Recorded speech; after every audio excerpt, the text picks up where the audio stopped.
எல்லாருக்கும் வணக்கம் மக்களே! எல்லாரும் எப்படி இருக்கீங்க? எல்லாரும் நல்லா இருப்பீங்கன்னு நம்புறேன். நாம இந்த காணொளியில என்ன பார்க்க போறோம் அப்படின்னு பார்த்தீங்க அப்படின்னா, 2026 சட்டப்பேரவைத் தேர்தல் தமிழ்நாட்டுல நடக்கப் போற காரணத்தினால, எந்தெந்த கட்சிகள் எப்படியெல்லாம் வாக்கு சதவீதங்கள் வாங்கியிருக்காங்க, எப்படியெல்லாம் வெற்றி பெற்றிருக்காங்க, வரப்போகும் தேர்தல்கள்ல எப்படியெல்லாம் வெற்றி பெறப் போறாங்க அப்படிங்கிற ஒரு காணொளி பார்த்துக்கிட்டு இருக்கோம். அந்த வகையில நம்ம இன்னைக்கு பார்க்க போற தொகுதி என்னன்னு பார்த்தீங்க அப்படின்னா, வேலூர் மாவட்டத்துல இருக்க கீழ் வைத்தினான்குப்பம் அந்த தொகுதி தான் பார்க்க போறோம். வாங்க நிகழ்ச்சிக்கு போலாம். அதுக்கு முன்னாடி நம்ம சேனல சப்ஸ்கிரைப் பண்ணிக்கங்க மக்களே! கீழ் வைத்தியனாங்குப்பம் தொகுதியை பொறுத்தளவுக்கு பார்த்தீங்க அப்படின்னா, 2011க்கு அப்புறம் தான் இந்த தொகுதிய உருவாக்கியிருக்காங்க. 2011க்கு அப்புறம் பார்த்தீங்க அப்படின்னா, 3 தேர்தல்கள் இந்த தொகுதியில நடந்திருக்கு. இந்த 3 தேர்தல்கள்லயும் பார்த்தீங்க அப்படின்னா, அதிமுக தான் வெற்றி பெற்றிருக்காங்க. அதிமுக 2011, 2016, 2021ல கடந்த 3 முறையும் இந்த இடத்துல வந்து அதிமுக தான் வெற்றி பெற்றிருக்காங்க அப்படிங்கிறது குறிப்பிடத்தக்கது. அடுத்தது கீழ் வைத்தியனான்குப்பம் சட்டமன்ற தேர்தல் நிலவரங்கள் பார்த்துடலாம். அந்த வகையில பார்த்தீங்க அப்படின்னா, நம்ம 2 தேர்தல்கள் பார்த்துக்கிட்டு இருக்கோம் மக்களே. கீழ் வைத்தியனான்குப்பம் தொகுதிய பொறுத்தளவுக்கு பார்த்தீங்க அப்படின்னா, 2016ல அதிமுக தான் அந்த தொகுதிய வெற்றி பெற்றிருக்காங்க அப்படிங்கிறது குறிப்பிடத்தக்கது. அதிமுக சார்புல பார்த்தீங்க அப்படின்னா, லோகநாதன் அப்படிங்கிறவர் போட்டியிட்டு 75,612 வாக்குகளும் 46.30% பெற்று இந்த இடத்துல வந்து வெற்றி பெற்றிருக்கிறாங்க அப்படிங்கிறது குறிப்பிடத்தக்கது. அடுத்து டிஎம்கே சார்புல அமலு அப்படிங்கிறவங்க போட்டிட்டு இருக்காங்க. அவங்க 65,866 வாக்குகளும் 40.40% பெற்று இந்த இடத்துல வந்து 2ஆம் இடத்த பிடிச்சிருக்காங்க. அடுத்து பாட்டாளி மக்கள் கட்சி சார்புல இந்த இடத்துல பார்த்தீங்க அப்படின்னா, சி. குலசகுமாரி அப்படிங்கிறவங்க போட்டிட்டு இருக்காங்க. குலசகுமாரி அவங்க போட்டியிட்டு 13,046 வாக்குகளும் 8% பெற்று இந்த இடத்துல வந்து 3ஆம் இடத்த பிடிச்சிருக்காங்க. அடுத்து மக்கள் நல கூட்டணி சார்புல இந்த இடத்துல பார்த்தீங்க அப்படின்னா, தேமுதிக தான் நின்னுட்டுருக்காங்க. அவிங்க தெய்வம்மாள் அப்படிங்கிறவங்க போட்டிட்டு இருக்காங்க. அவிங்க 4,170 வாக்குகளும் 2.6% பெற்று இந்த இடத்துல வந்து 4ஆம் இடத்த பிடிச்சிருக்காங்க அப்படிங்கிறது குறிப்பிடத்தக்கது. அடுத்து 2021 தேர்தல பொறுத்தளவுக்கு பார்த்தீங்க அப்படின்னா, இந்த தொகுதியில மீண்டும் அதிமுக சார்புல போட்டியிட்ட ஜெகன்மூர்த்தி அவர் தான் போட்டியிட்டு இருக்காரு. அவரு 84,579 வாக்குகளும் 49.10% பெற்று இந்த இடத்துல வந்து அவரு மிகப்பெரிய வெற்றிய பதிவு செஞ்சிருக்காரு. இந்த ஜெகன்மூர்த்தி அவர்கள் பார்த்தீங்க அப்படின்னா, ஒரு புரட்சி பாரதம் சம்திங் அந்த என்னமோ ஒரு கட்சியோட தலைவர் அப்படின்னு நெனைக்கிறேன். ஆனா, அவிங்க அதிமுக சார்புல இந்த இடத்துல களம் கண்டிருக்காங்க. அடுத்து டிஎம்கே சார்புல பார்த்தீங்க அப்படின்னா, சீதாராமன் அப்படிங்கிறவங்க போட்டிக்கிட்டு 73,997 வாக்குகளும் 42.90% பெற்று 2ஆம் இடத்த பிடிச்சிருக்காங்க. அடுத்து நாம் தமிழர் கட்சி சார்புல திவ்யராணி அப்படிங்கிறவங்க போட்டியிட்டு 10,027 வாக்குகளும் 5.8% பெற்று இந்த இடத்துல வந்து அவிங்க 3ஆம் இடத்த பிடிச்சிருக்காங்க அப்படிங்கிறது குறிப்பிடத்தக்கது. அடுத்து கீழ் வைத்தினான்குப்பம் மக்களவைத் தேர்தல் நிலவரங்கள் பார்த்துடலாம். அந்த வகையில நம்ம 2 மக்களவைத் தேர்தல் நிலவரங்கள் பார்த்துக்கிட்டு இருக்கோம். 2019, 2024. 2019 காட்டில் இந்த தொகுதியில பார்த்தீங்க அப்படின்னா, திமுக தான் இது வந்து வேலூர் தொகுதியோட வரும். இந்த வேலூர் நாடாளுமன்ற தொகுதியா வரும். இந்த தொகுதி பார்த்தீங்க அப்படின்னா 2019ல இந்த எலக்ஷன கேன்சல் பண்ணிட்டாங்க. ஆனா டிஎம்கே சார்புல கதிரானந்த் அவர்கள் தான் அந்த இடத்துல வந்து அதிகமான வாக்குகள் வாங்கியிருந்தாரு. கதிரானந்த் அவர்கள் பார்த்தீங்க அப்படின்னா, துரைமுருகன் அதாவது திமுகவோட பொதுச் செயலாளரா இருக்கிற அதாவது இப்போ திமுக பொதுச் செயலாளரா இருக்கிற துரைமுருகன் அவர்களோட மகன் தான் கதிரானந்த் அவர்கள். அவர்கள் பொறுத்தளவுக்கு பார்த்தீங்க அப்படின்னா, 73,245 வாக்குகளும் 42.32% வாங்கி இந்த இடத்துல வந்து அவரு இந்த தொகுதியில வந்து அவர் 2ஆம் இடத்த பிடிச்சிருக்காரு. ஆனா ஓவராலா அவரு தான் ஃபர்ஸ்ட் வாக்குகள் அதிகமா வச்சிருக்காரு. அடுத்து அதிமுக சார்புல பார்த்தீங்க அப்படின்னா, அந்த தொகுதியில ஏசி சண்முகம் அவர்கள் தான் போட்டிட்டு இருக்காங்க. அவிங்க பார்த்தீங்க அப்படின்னா 81,662 வாக்குகளும் 47.19% பெற்று இந்த இடத்துல வந்து அவிங்க முதலிடத்துல பெற்றிருந்தாலும், இந்த தொகுதியில அவிங்க 2ஆம் இடத்த பிடிச்சிருக்காங்க. அடுத்து நாம் தமிழர் கட்சி சார்புல இந்த தொகுதியில தீபலட்சுமி அப்படிங்கிறவங்க போட்டியிட்டு 3,396 வாக்குகளும் 1.98% பெற்று இந்த இடத்துல வந்து அவிங்க 3ஆம் இடத்த பிடிச்சிருக்கிறாங்க. அடுத்து 2024 தேர்தல் கடந்த ஆண்டு நடந்த மக்களவைத் தேர்தல பொறுத்தளவுக்கு பார்த்தீங்க அப்படின்னா, இந்த தொகுதியில மீண்டும் வந்து திமுக சார்புல கதிரானந்த் அவர்கள் தான் போட்டியிட்டு மிகப்பெரிய வெற்றிய பதிவு செஞ்சிருக்கிறாரு. அவரு பார்த்தீங்க அப்படின்னா 78,728 வாக்குகளும் 45.49% பெற்று இந்த இதுல வந்து அவரு வெற்றி பெற்றிருக்காரு அப்படிங்கிறது குறிப்பிடத்தக்கது. அடுத்து பிஜேபி அதாவது என்டிஏ கூட்டணி சார்புல பிஜேபி சார்புல ஏசி சண்முகம் அவர்கள் போட்டிட்டு இருக்காங்க. அவிங்க 65,085 வாக்குகளும் 37.61% பெற்று இந்த இடத்துல வந்து அதாவது திமுகவுக்கு நிகரா வந்து இந்த இடத்துல வாக்குகள் வந்து பக்கமா வாங்கியிருக்காரு ஏசி சண்முகம் அவர்கள் பாஜக சார்புல போட்டியிட்டு. அதே பார்த்தீங்கன்னா ஏடிஎம்கே சார்புல தனிச்சு போட்டியிட்ட ஏடிஎம்கே சார்புல பசுபதி அப்படிங்கிறவங்க போட்டியிட்டு இருக்காங்க. அவிங்க 19,326 வாக்குகளும் 11.17% தான் இந்த இடத்துல வந்து வாக்குகள் வாங்கியிருக்காங்க அப்படிங்கிறது குறிப்பிடத்தக்கது. அடுத்து பார்த்தீங்க அப்படின்னா, அதாவது நாம் தமிழர் கட்சி சார்புல மகேஷ் ஆனந்த் அப்படிங்கிறவர் போட்டியிட்டு 9,920 வாக்குகளும் 5.73% பெற்று இந்த இடத்துல வந்து அவரு 4ஆம் இடத்த பிடிச்சிருக்காரு. அடுத்து கீழ் வைத்தினான்குப்பம் தொகுதி 4 தேர்தல் நிலவரங்கள் பார்த்துடலாம். 4 தேர்தல் நிலவரங்கள் அப்படின்னா, கடந்த 4 தேர்தல்கள்ல எப்படிப்பட்ட வாக்குகள் வந்து ஒரு 3 கட்சிகள் வாங்கியிருக்கு அப்படிங்கிறத பார்க்கலாம். ஏன் 3 கட்சிகள் எடுத்திருக்கேன் அப்படின்னு பார்த்தீங்க அப்படின்னா, அதிமுக கூட்டணி, திமுக கூட்டணி, என்டிகே அதாவது நாம் தமிழர் கட்சி நம்ம 4 முனை போட்டியா வந்து இந்த தடவ வந்து 2026 எலக்ஷன் நடக்கிற காரணத்தினால, எல்லாமே இந்த 3 கட்சிக்குள்ள தான் அடங்கும். அதாவது இன்னொரு கட்சி இருக்கு. தமிழக வெற்றி கழகம். அவைங்களுக்கு இன்னும் டேட்டாஸ் வரல. ஸோ, அதனால பார்த்தீங்க அப்டின்னா, அதிமுகவ பொறுத்தமட்டில் பார்த்தீங்க அப்டின்னா, 2016ல 46.30%, 2019ல 47.19%, 2021 49.10%, 2024ல 11.17% பெற்று இந்த இடத்துல வந்து வாக்குகள் வந்து ஒரு குறைந்தபட்ச வாக்குகள் வந்து அதிமுக பெற்றுட்டு இருக்காங்க அப்படிங்கிறது குறிப்பிடத்தக்கது. ஆனா வந்து அவைங்க கூட்டணியோட இருந்தாங்க அப்படின்னா, இந்த தொகுதி மிகப்பெரிய அளவுல வந்து அவங்களுக்கு கை கொடுக்க வாய்ப்புகள் அதிகமா இருக்கு. அடுத்து திமுகவ பொறுத்தமட்டில் பார்த்தீங்க அப்படின்னா, 2016ல 40.40%, 2019ல 42.32%, 2021 42.90%, 2024ல 45.49% பெற்று இந்த இடத்துல வந்து வாக்குகள் வந்து வெற்றி பெறும் அளவிற்கு வச்சிருந்தாலும், இந்த தொகுதியில வெற்றி அப்படிங்கிறது மிகப்பெரிய அளவுல கேள்விக்குறியா திமுகவுக்கு இருக்கு. 2026 தேர்தல்ல எப்படி இருக்குன்னு பார்க்கலாம். அடுத்து நாம் தமிழர பொறுத்தமட்டில் பார்த்தீங்க அப்படின்னா, 2016ல 0.50%, 2019ல 1.98%, 2021ல 5.8%, 2024ல 5.73% பெற்று இந்த இடத்துல வந்து ஒரு குறைந்தபட்ச வாக்குகள் அதாவது தமிழக வெற்றி நாம் தமிழர் கட்சிக்கு மிக குறைவான வாக்குகள் வந்து தமிழக வெற்றி கழகம் வந்த பின்னும் கிடைக்கிறதுக்கு வாய்ப்புகள் இருக்கிறது நம்மளால உறுதியா சொல்ல முடியும் மக்களே. பார்க்கலாம் என்டிகே, டிவிகே அப்படிங்கிற ஒரு கான்ஃப்ளிக்ட் போயிட்டு இருக்கு. ஸோ கண்டிப்பா வந்து அது எல்லாம் சரி செஞ்சு இவங்களோட வருங்காலம் எப்படி இருக்குங்கிறத நம்ம பார்க்கலாம். அடுத்து கீழ் வைத்தினான் குப்பம் தொகுதி வாக்காளர்கள் நிலவரங்கள் பார்த்தீங்க அப்படின்னா, அந்த அதாவது வாக்காளர்கள் வரையறை உட்பட்டு திருத்தனதுக்கு அப்புறம் வந்த வாக்காளர்கள் நிலவரங்கள் இது. அந்த வகையில பார்த்தீங்க அப்படின்னா, மொத்த வாக்காளர்களா 2,07,442 பேர் இந்த இடத்துல வாக்காளர்களா பதிவு செய்யப்பட்டிருக்கிறாங்க. அதுல 1,06,663 ஆண்களும், 1,05,771 பெண்களும் இந்த இடத்துல வாக்காளர்களா பதிவு செய்யப்பட்டிருக்காங்க. 3ஆம் பாலினத்தவர்கள் 8 பேர் இந்த இடத்துல வாக்காளர்களா பதிவு செய்யப்பட்டிருக்காங்க அப்படிங்கிறது குறிப்பிடத்தக்கது மக்களே. ஆக மொத்தத்துல பார்த்தீங்க அப்படின்னா, வாக்காளர்களே ஏஜ் வைஸ் கேட்டகரி பார்த்துரலாம். அந்த வகையில 18 வயசுலேருந்து 34 வயசு வரைக்கும் இருக்க யங்ஸ்டர்ஸ் பார்த்தீங்க அப்படின்னா, 34,368 ஆண்களும், 35,751 பெண்களும் இந்த இதில வாக்காளர்களா பதிவு செய்யப்பட்டிருக்காங்க.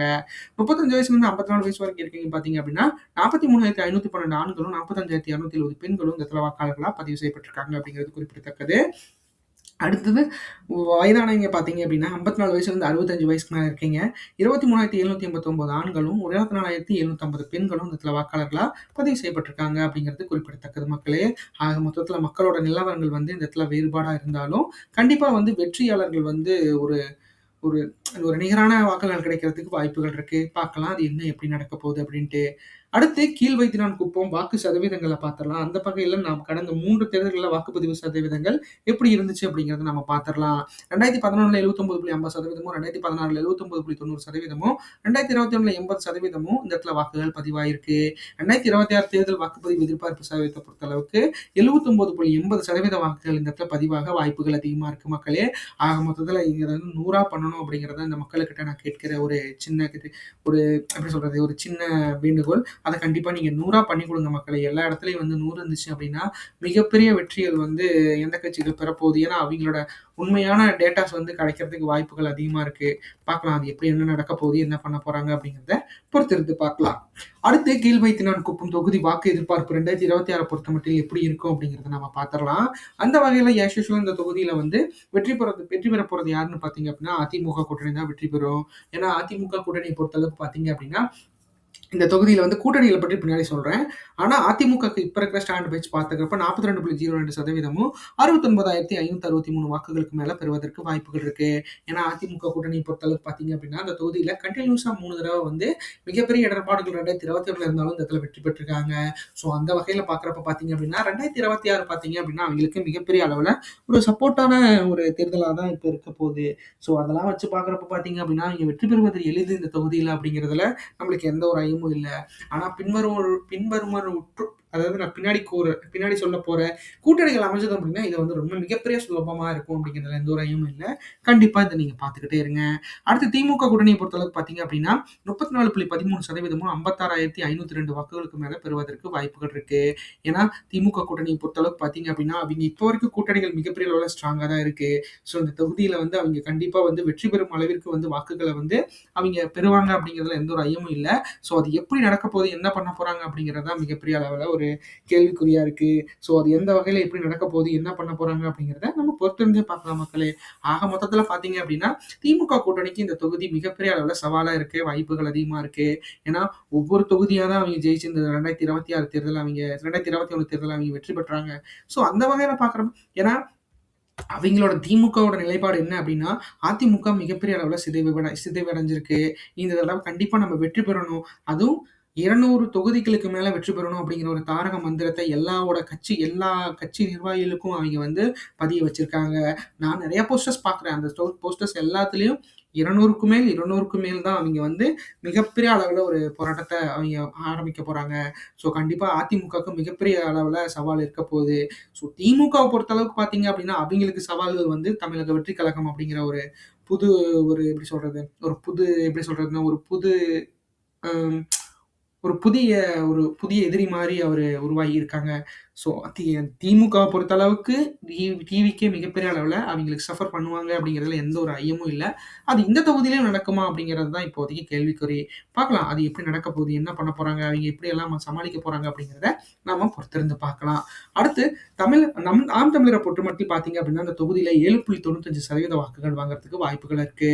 ஏன்னா தனிச்சு போட்டியிட்டா நாம் தமிழருக்கு இந்த வாய்ப்புகள் 13,166 வாக்குகளுக்கு மேல பெறுவதற்கு வாய்ப்புகள் இருக்கு.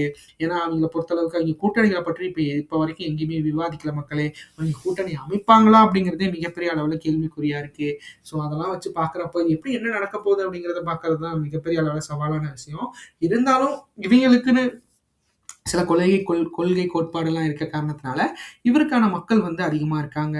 ஸோ அந்த மக்கள் 13,166 பேர் வந்து அந்த தொகுதியில இருக்காங்க அப்படிங்கிறது என்னோட கணிப்பா இருக்கு. ஸோ உங்களோட கணிப்பு எப்படி இருக்குங்கிறத நீங்க கமெண்ட்ல சொல்லுங்க. அடுத்து தமிழகத்துக்கு புதுவரவா வந்திருக்க தமிழக வெற்றி கழகத்தோட நிலை பொறுத்த அளவுக்கு பார்த்தீங்க அப்படின்னா, 15% வாக்குகளும் 24,828 வாக்குகளுக்கு மேல தனிச்சு போட்டியிட்டா வாங்குறதுக்கு விஜய் அவர்கள் தலைமையிலான தமிழக வெற்றி கழகத்துக்கு வாய்ப்பு இருக்கிறத நம்மளால உறுதியா சொல்ல முடியும். ஏன்னா, மக்கள பொறுத்த அளவுக்கு பார்த்தீங்க அப்படின்னா, நானும் நெறைய இன்ஸ்டா ஸ்டோரீஸ்லாம் பார்க்குறப்ப பார்த்தீங்க அப்படின்னா, இன்ஸ்டா ரீல்ஸ்லாம் பார்க்குறப்போ, ஏன்னா நெறைய பேர் வந்து சேனல்ஸ் வச்சிருக்காங்க. அந்த சேனல்ஸ் எடுத்துட்டு ஒரு மைக் எடுத்துட்டு நீங்க யாருக்கு ஓட்டு போடுவீங்கன்னு கேட்கிறப்ப பார்த்தீங்கன்னா, எல்லாரும் விஜய், விஜய், விஜய், விஜய்ன்னு சொல்லிட்டு இருக்காங்க. ஸோ நான் ஆக்சுவலா நெறைய பார்த்தேன். நெறைய பார்த்தப்ப சொன்ன விஷயம் என்ன அப்படின்னா, அவைங்கலாம் சிட்டி பேஸ்டு பீப்பிள்ஸ் தான். ஸோ சிட்டி பேஸ்டு பீப்பிள்ஸ்லாம் பார்த்தீங்க அப்படின்னா, புது கட்சிக்கு கண்டிப்பா வந்து வாய்ப்புகள் குடுப்பாங்க. அந்த வகையில பார்த்தீங்க அப்படின்னா, 2021ல வந்த மக்கள் நீதி மையத்துக்கு கூட இந்த தொகுதியில கிட்டத்தட்ட நல்ல வாக்குகள வந்து அவைங்க பதிய வச்சிருக்காங்க அப்படிங்கிறதுல எந்த ஒரு ஐயமும் இல்ல. ஸோ அதெல்லாம் வச்சு பார்க்குறப்போ கண்டிப்பா வந்து இந்த புது கட்சிகளுக்கு சிட்டி சைடு மிகப்பெரிய அளவுல வரவேற்பு இருக்கும் அப்படிங்களா? அதாவது விஜய் மாரி ஒரு ஃபேமான ஆளு, அதாவது புகழ்பெற்ற ஒரு சினிமா நடிகர் வராரு அப்படிங்கிறப்போ, அவர் தன்னோட எல்லாத்தையும் வேண்டான்னு ஒதுக்கி மக்களுக்காக செய்ய வராரு அப்படிங்கிற அந்த ஒரு பிம்பத்த உருவாக்கியிருக்காங்க. கண்டிப்பா அது வந்து பிம்பம்ங்கிறது அது உண்மையாகணும் அப்படிங்கிறது தான் இந்த காணொளியோட முக்கிய நோக்கம். கண்டிப்பா அவர் மக்களுக்காக செய்வாரு அப்படின்னா, நீங்க அவருக்கு ஓட் போடலாம். யார் மக்களுக்காக செய்ய தயாரா இருக்காங்க அப்படிங்கிறத நீங்க தான் உணரணும் மக்களே. ஏன்னா மக்களாகிய நாம தான் வந்து தேர்ந்தெடுத்து நல்ல மனிதர்களுக்கு நல்ல வாய்ப்புகள குடுத்து, நல்லதா வந்து எல்லாமே பண்ணணும். இது கலியுகம் தான். இருந்தாலும் ட்ரை பண்ணுவோம். அடுத்து 2026 தமிழ்நாடு தேர்தல் கூட்டணி எதிர்பார்ப்ப பொறுத்த மட்டில் பார்த்தீங்க அப்படின்னா, இப்படியெல்லாம் கூட்டணிகள் அமைந்தது அப்படின்னா, நம்ம மேற்கூறிய வாக்குகள் கிடைக்கிறதுக்கு வாய்ப்புகள் இருக்கிறத நம்மளால உறுதியா சொல்ல முடியும். அந்த வகையில பார்த்தீங்க அப்படின்னா, அ அதிமுக கூட்டணியில பாஜக, பாமக, தேமுதிக, தமிழ் மாநில காங்கிரஸ்லாம் இருந்தாங்க அப்படின்னா, 42.02% வாக்குகள் வாங்குறதுக்கு வாய்ப்புகள் இருக்கு. ஏன்னா, அதிமுக கூட்டணிய பொறுத்தளவுக்கு பார்த்தீங்க அப்படின்னா, இப்போ வரைக்கும் பாஜகவும், தமிழ் மாநில காங்கிரஸும் கன்ஃபார்ம் ஆயிருக்காங்க. சில அமைப்புகள் என்டிஏ கூட்டணியில இன்னும் தொடர்றாங்க மக்களே. கண்டிப்பா வந்து இப்போ வெயிட்டிங்கே பாஜகவுக்கும், பாமகவுக்கும், தேமுதிகவுக்கும் தான். ஏன்னா, பாமக மிகப்பெரிய அளவுல பிளவுபட்டு இருக்கு. ஸோ, அந்த பிளவுகள் வந்து கண்டிப்பா வாக்குகள சிதற விடுறதுக்கு மிகப்பெரிய அளவுல வாய்ப்புகள் அதிகமா இருக்க காரணத்தினால, ஸோ அதெல்லாம் என்ன எப்படி நடக்க போகுது அப்படின்னு எனக்கு ஏன்னா பாமகவ பொறுத்தமட்டில் பார்த்தீங்க அப்படின்னா, இந்த இந்த இப்போ தந்தை மகன் பிரச்சனை வந்து இப்ப முடிஞ்சிரும் அப்படிங்கிறது எனக்கு நான் ரொம்ப ஏன்னா ஒற்றுமை எல்லா எதிரில நிக்கிற திமுகவுக்கு நிகரா அதிமுகவும் கூட்டணி சேர்த்து எதிரில நின்னா தான் அந்த தேர்தலே சுவாரஸ்யமா இருக்கும்.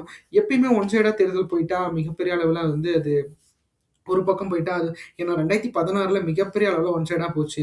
ஜெயலலிதா அவர்கள் மிகப்பெரிய அளவுல ஒரு வியூகம் வகுத்திருக்காங்க. அந்த வியூகத்தலாம் நான் ஒவ்வொரு நாளும் பார்க்குறப்ப இது எப்படி அவங்களால முடிஞ்சுது? அது எப்படி கணிச்சாங்க? எப்படி வந்து ஆ திமுகவோட பலம் அது எங்கெல்லாம் குறைஞ்சிருக்கு அப்படிங்கிறத எப்படி பாயிண்ட் டூ பாயிண்ட் அனலைஸ் பண்ணியிருக்காங்க ஜெயலலிதா அவர்கள் அப்படிங்கிறது நினைக்கிறப்போ, நானே இவ்ளோ யோசிக்கிறேன்னா, ஜெயலலிதா அவர்கள் எப்படி யோசிச்சு அந்த 2016 தேர்தல சந்திச்சிருக்காங்க. அந்த அளவுக்கு அந்த வியூகம் வந்து வகுத்து குடுத்துருக்காங்க 2016 தேர்தல்ல ஜெயலலிதா அவர்களுக்கு. முடிஞ்ச அளவுக்கு பார்த்தீங்க அப்படின்னா, இந்த பாயிண்ட் ஆஃப் வியூ இவ்ளோ தேர்தல்ல இந்த தேர்தல்ல இங்க வந்து இவங்களுக்கு இவ்வளோதான் வாக்கு விழும். நம்ம இதில துணிஞ்சு இறங்கலாம். எந்த ஒரு கூட்டணியும் வேண்டான்னு அந்த அம்மா நினைச்சு இறங்கியிருக்கு அப்படின்னா, அவைங்க அரசியல் ஆளுமைங்கிறத நிரூபிச்சுட்டாங்க மக்களே. உண்மையாலும் சொல்றேன். கலைஞர் அவர்கள் அதில தவற விட்டிருந்தாலும், ஆனா என்னதான் இருந்தாலும் கலைஞர் அவர்களோட இந்திய தேசிய காங்கிரஸ் சம்திங் இந்த மாரி எல்லாம் கட்சிகள் இருந்தாங்க. ஆனா அதிமுகவ பொறுத்தமட்டில் தனிச்சு 2016 தேர்தல்ல அப்படி ஒரு வியூகம் நானே பார்த்து பிரமிப்பா இந்த தொகுதியில இவ்வளோதான் வாக்கு வரும்னு அந்த அம்மாக்கு எப்படி தெரிஞ்சதுன்னு எனக்கு தெரியல மக்களே. அவிங்க செய்த நன்றிய வச்சு தான் அதாவது அவிங்க செய்த அது பேர் என்ன சொல்லுவாங்க? அவிங்க செய்த செயல்கள வச்சு தான் அவிங்க வாக்குகளே வந்து பெற்றிருக்காங்க அப்படிங்கிறது எனக்கு உறுதியா தெரியுது. மொத்தத்தில வியூகங்கிறது மிகப்பெரிய அளவுல வந்து இப்போ ஒரு ட்ரெண்ட் ஆயிட்டு இருக்கு. ஸோ அதுதான் நானும் யோசிச்சேன். டேட்டா தான் எல்லா இடத்துலயும் அனலைஸ் பண்ணுது.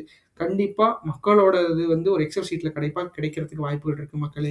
அந்த வகையில அதிமுக கூட்டணிக்கு இந்த தொகுதி மிகப்பெரிய அளவுல சுவாரஸ்யமா இருக்கும். அடுத்து திமுக கூட்டணிய பொறுத்தளவுக்கு பார்த்தீங்க அப்படின்னா, இந்திய தேசிய காங்கிரஸ், சிபிஎம், விடுதலை சிறுத்தைகள் கட்சி, மக்கள் நீதி மய்யம், அதிமுக போன்ற கட்சிகள்லாம் அவங்களோட 2019லேருந்து கூட தான் இருக்காங்க. ஸோ அந்த கூட்டணியில இப்ப சிறு சிறு பிரச்சனைகள் வந்தாலும், விலகி போறதுங்கிறது மிகப்பெரிய அளவுல ஏன்னா இப்ப பார்த்தீங்க அப்படின்னா, காங்கிரஸ் வந்து தாவேகாவோட பேசிட்டு இருக்காங்க. விடுதலை சிறுத்தைகள் கட்சி வெளிய போறதுக்கு தயாரா இருக்காங்க. பாமக கூட்டணியில இந்த ஐயா வராரு. ஸோ அதனால விடுதலை சிறுத்தைகள் கட்சிக்கு மிகப்பெரிய அளவுல சவாலா இருக்கும். நெறைய பிரச்சனைகள் அவங்களுக்குள்ள இருக்கு. இடதுசாரி கட்சிகள் எங்களுக்கு அதிகமா வேணும். நாங்க கேள்வி கேட்க எங்களுக்கு தொகுதிகள் அதிகமா நாங்க கேட்க போறோம் அப்படிங்கிறத நெறைய சொல்லிக்கிட்டு இருக்காங்க. ஸோ அதையெல்லாம் எப்படி வந்து மு.க. ஸ்டாலின் அவர்கள் வந்து பண்ண போறாரு? என்ன பண்ண போறாரு? அப்படிங்கிறது மிகப்பெரிய அளவுல எனக்கே டவுட்டா தான் இருக்கு. அது எப்படி பண்ண போறாரு? எப்படி வந்து இந்த சிச்சுவேஷன அவர் வந்து தாங்க போறாரு அப்படின்னு எனக்கு தெரியல. ஸோ இருந்தாலும் இந்த தொகுதியில அவங்களுக்கு வந்து இந்த கூட்டணிகள் இருந்தாலும் 34.13% தான் வாக்குகள் வாங்குறதுக்கு வாய்ப்புகள் இருக்கு. ஒருவேளை இங்க இருக்கிற மக்களுக்கு நாங்கள் இவ்வளோ செய்தோம் அப்படிங்கிறத எடுத்துரைத்தாங்க அப்படின்னா, மக்கள் மனது மாறுனாங்கன்னா கண்டிப்பா இந்த இடத்துல திமுக வெற்றி பெறுவதற்கு வாய்ப்புகள் இருக்கு. அடுத்து நாம் தமிழர பொறுத்தமட்டில் பார்த்தீங்க அப்படின்னா 7.95% வாக்குகள் வந்து இந்த இடத்துல வாங்குறதுக்கு வாய்ப்புகள் இருக்கு.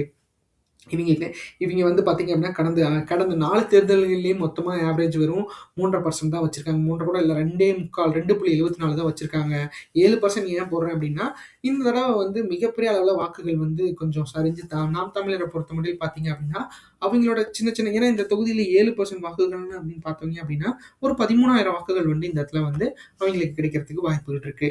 ஸோ கூட்டணின்னு பார்த்தீங்க அப்படின்னா, அதிமுகவோட சேர்ந்தா மிகப்பெரிய வெற்றியும், திமுகவோட சேர்ந்தா வெற்றி பெறுவதற்கும் வாய்ப்புகள் இருக்கிறத நம்மளால உறுதியா சொல்ல முடியும். ஆனா, சீமான் அவர்கள் அது எப்படி வந்து எடுத்துக்க போறாரு? எப்படி அவர் கொள்கையை பொறுத்த அளவுக்கு அவரோட கொள்கை அவருக்கு மட்டும் மிகப்பெரிய அளவுல வந்து ஒரு அபூர்வமா இருக்கு. ஸோ அத வச்சு எப்படி வந்து கூட்டணி கட்சிகள வந்து அவர் நிறுவ போறாரு அப்படிங்கிறது எனக்கு தெரியல மக்களே. பார்க்கலாம் அது என்ன நடக்க போகுது, எப்படி நடக்க போகுது அப்படின்ட்டு. அடுத்து தமிழக வெற்றி கழகத்த பொறுத்தளவுக்கு பார்த்தீங்க அப்படின்னா, 15% வாக்குகள் வந்து இந்த இடத்துல வாங்குறதுக்கு வாய்ப்புகள் இருக்கு. ஏன்னா, தமிழக வெற்றி கழகத்த பொறுத்தளவுக்கு பார்த்தீங்க அப்படின்னா, யங்ஸ்டர்ஸோட பவர் புதுசா வரணும், புதுசா வரவங்களுக்கு கண்டிப்பா நம்ம வாய்ப்பளிக்கணும் அப்படிங்கிற அந்த ஒரு பெர்சன்டேஜ் ஆஃப் பீப்பிள்ஸ் வந்து இந்த இடத்துல இருக்காங்க. ஸோ அது கமல் அவர்களுக்கும் மிகப்பெரிய அளவுல வந்து ஒரு தாக்கம் வந்து 2021ல இருந்துச்சு அப்படிங்கிறத நம்மளால உறுதியா சொல்ல முடியும். அது விஜய் அவர்களுக்கும் கிடைக்கிறதுக்கு வாய்ப்புகள் வந்து நம்மளுக்கு இருக்கு மக்களே. அந்த வகையில பார்க்குறப்போ, விஜய் அவர்கள பொறுத்தளவுக்கு இன்னும் பிரச்சாரங்கள மிக பெரிய அளவுல மேலோங்கி வச்சாங்க அப்படின்னா, அது வந்து விஜய் அவர்களுக்கு மிகப்பெரிய அளவுல பாசிட்டிவ் வைப்ப குடுக்கும் அப்படிங்கிறதுல எந்த ஒரு ஐயமும் இல்ல. ஏன்னா, இப்போ அவரோட அந்த செக்யூரிட்டீஸ் காரணமா மிகப்பெரிய அளவுல வந்து அவரு எங்கேயுமே முடியாத நிலைமையில இருக்காரு. ஸோ மக்களாகிய நீங்கள் தான் வந்து அவர எல்லா தொகுதிக்கும் வர வைக்கணும் அப்படின்னா, நீங்க தான் அவங்ககிட்ட கேட்கணும். அவங்கள கேட்டு நீங்க எங்க தொகுதிக்கு வாங்க. நாங்க எங்கேயும் உங்கள பார்க்க முந்தியடிக்க வரமாட்டோம் அப்படிங்கிறத அவருக்கு உத்தரவாதம் குடுத்தீங்க அப்படின்னா, ஒரு அரசியல்வாதியா அவர் வந்து பயணம் வரதுக்கு மிகப்பெரிய அளவுல ஆர்வமா தான் இருக்காரு. மக்களாகிய நாம தான் அவர வந்து இன்னும் சினிமா ஸ்டார் மாரியே அவருக்கு வந்து நெறைய வரவேற்புகள் குடுத்து, அவர் மனசையும் நம்ம கஷ்டப்படுத்திக்கிட்டு இருக்கோம். கண்டிப்பா மக்களே, அவர கண்டிப்பா உங்க வீட்டுக்கு வர வைக்கணும் அப்படின்னா, அவைங்களுக்கு வாக்களிச்சு, மிகப்பெரிய அளவுல வந்து அவர் ஒரு அரசியல்வாதி ஆக்குங்க. அதுதான். ஏன்னா, அவரு வந்து நான் இனிமேல் சினிமா ஸ்டார் இல்ல, அரசியல்வாதி அப்படிங்கிறத மிகப்பெரிய அளவுல அந்த அருண்ராஜ்லாம் அவர்லாம் சொல்லிட்டு இருக்காரு. ஸோ மக்களாகிய நாம தான் புரிஞ்சுக்கணும் மக்களே. ஸோ அவர வந்து அவர் வேலைய அவர் பார்க்க விடுறதுக்கு நீங்க கண்டிப்பா ஒத்துழைக்கணும் அப்படிங்கிறதுல எந்த ஒரு ஐயமும் இல்ல. இந்த காணொளி உங்களுக்கு ரொம்ப பிடிச்சிருக்கும்னு நினைக்கிறேன் மக்களே. நம்ம சேனல் சப்ஸ்கிரைப் பண்ணுங்க, லைக் பண்ணுங்க, ஷேர் பண்ணுங்க, கமெண்ட் பண்ணுங்க. ஒவ்வொரு நாளும் ஒவ்வொரு தொகுதி அப்படிங்கிற மாரி போயிட்டுருக்கோம். கண்டிப்பா உங்களுக்கு சேனல் பிடிக்கும்னா நெறைய இருக்கு மக்களே உங்களுக்காக. நான் வந்து எனக்கு தெரிஞ்ச டேட்டாவ உங்களுக்கு நான் குடுக்குறதுக்கு நான் ரொம்ப ஆர்வமா இருக்கேன். எனக்காக நீங்க சப்போர்ட் பண்ணுங்க, சப்ஸ்கிரைப் பண்ணுங்க. எனக்கும் இது இன்ட்ரெஸ்ட் ஆகணும் அப்டின்னா, நீங்க நெறைய வியூஸ் பண்ணுங்க, ஹைப் பண்ணுங்க. என்னென்ன இருக்கோ இது எல்லாமே எனக்கு பண்ணி ஹெல்ப் பண்ணுங்க மக்களே. நன்றி, வணக்கம்.